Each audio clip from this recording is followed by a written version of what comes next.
Does the league provide for you guys as players to kind of help you try to filter through some of the hate and negative things that come through on social media? I think that honestly, I don't know what our league does to help with that. They really do anything. You can put out statements as much as you want, but at the end of the day, you're in an entertainment business. That's when mental toughness comes in. If you're going to live by praise, you're going to die by the hate. And so I think that's on the individual person to have mental toughness. Some people can deal with it, some people can't. And I think you can see the ones who can't. And unfortunately, there are some who can't. And it's not beneficial to them, but you can't control what other people say or what other people do. All you can do is control yourself, how you treat people, speak up, and support people who, maybe don't have a voice or don't have the courage to do that. But it's one of those things during the entertainment business, and you have to expect it. I don't know if you guys don't know, but I don't care that I don't care. And I think that's with the good stuff, like the meme, that I think that's funny and it's cool. But is that my whole identity? And that's what I'm thriving on? No, it's not. I think it's funny. But yeah, I just don't care that I think people are funny, people are dumb, and no, they let them do them. I'm just gonna stay in my life. Sophie Gomez came out with a nice little dig to Alyssa Thomas after her situation where she came out and basically said, "Oh, this has happened. I can't believe I was suspended for a game. I can't believe they treated me this way, playing the game, being suspended, just the whole narrative that's being painted out there. At the end of the day, you're in an entertainment business. That's what mental softness comes in. Cook, Sophie, they F the haters and nasties and move on. Now, Sophie Cunningham is not just going to hold back and just not say anything. Caitlin Clark did the rounds yesterday. She was very polite. She's the face of the league. Let's be real, right? But Sophie Cunningham, she's saying how it is. Basically, she's saying, you know what? Caitlin Clark's been attacked. The WNBA commissioner doesn't care. The refs are shit. Gonna complain about the suspension? Well, guess what? Get on with it, deal with it, because you is the one Alyssa Thomas who ended up trying to attack Caitlin Clark, wasn't you? I love Sophie Cunningham so much. Her skin is tough. Some of these other WNBA players are just crybabies who seek attention because they don't get it now. The media, by the way, is going crazy because they think that Caitlin Clark is being drawn out to be a cry. I really don't like a lot of the messaging around Caitlin Clark, and I feel like if you're paying attention, you would notice like there's like a subtle infantilizing of her, or like a damsel in distress of her, like, oh, poor Caitlin Clark, she's going up against all these animals who are brutalizing her. She's being attacked, she's being targeted, she's being assaulted on the court. She's playing basketball, and the girls are playing rough. All of them. Basketball was like that before Caitlin Clark joined, and basketball would be like that after Caitlin Clark joined. The men's league is like that, so it just seems like the women are catching up. But it's like this whole messaging around her being like this poor damsel in distress who is being targeted by her black teammates or other black teammates, and now there's this new member who's going to show up and protect her against those animals that are always targeting her. I'm like, maybe I'm just too woke for my own good, because I just see through it all. Like, sometimes you really just want things to be about basketball. So this woman believes that Caitlin Clark is some sort of a victim.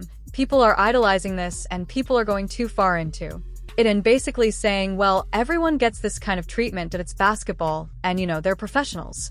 So, people are going too far with this. Okay, hold on a minute. Did you see what happened? Did you not see it?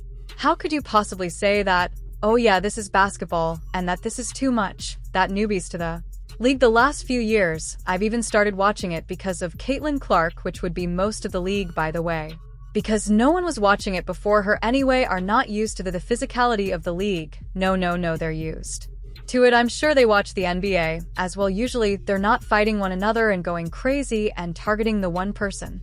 The face of the league, one that clearly has more popularity, the one that, by the way, just had a Nike shoe release. Oh yes, so instead of them supporting her, the face of the league, instead, what do? They attack.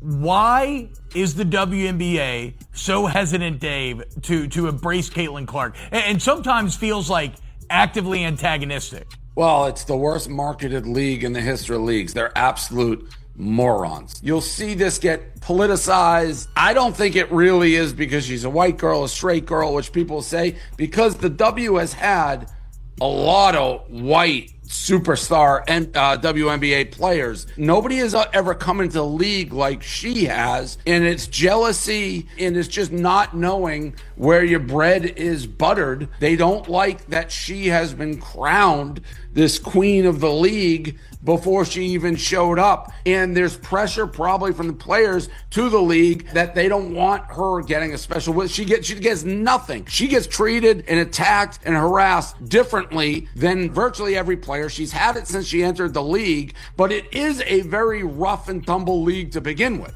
Like, there's other UC chippy plays and things like that, but people are watching Caitlin specifically. People are watching the league specifically for Caitlin, and you see her getting abused and no whistle and no suspensions, and you'd have quotes from team owners, from players, from the commissioner that was just asinine. They just don't want to accept how important she is. The only reason they are flying private is because of her. The only reason they have a new CBA is because of her. But somehow it's seen as a sign of disrespect to like the players that came before or whatever if you give her her flowers for that.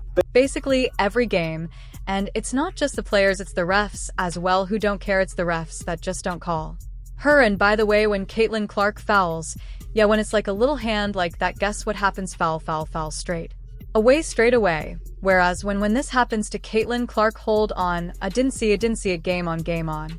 Keep playing. It's quite a big misconception here, and I believe fans in the WNBA don't realize, still not realizing that Caitlin Clark's the face of the league, and secondly, don't like that people are sticking up for her. I can't believe the outrage after this Alyssa Thomas situation, that there's been so many on the other side saying she kind of deserves it, or well, she is that type of player who gives it, she needs to take it. No, she doesn't give it and starts punching people. No, she gives it because she's a competitive player, and she trash talks. You're supposed to trash talk back. You're not supposed to punch her back. That's not the basketball. The amount of time she's been shoved to the floor, it's crazy.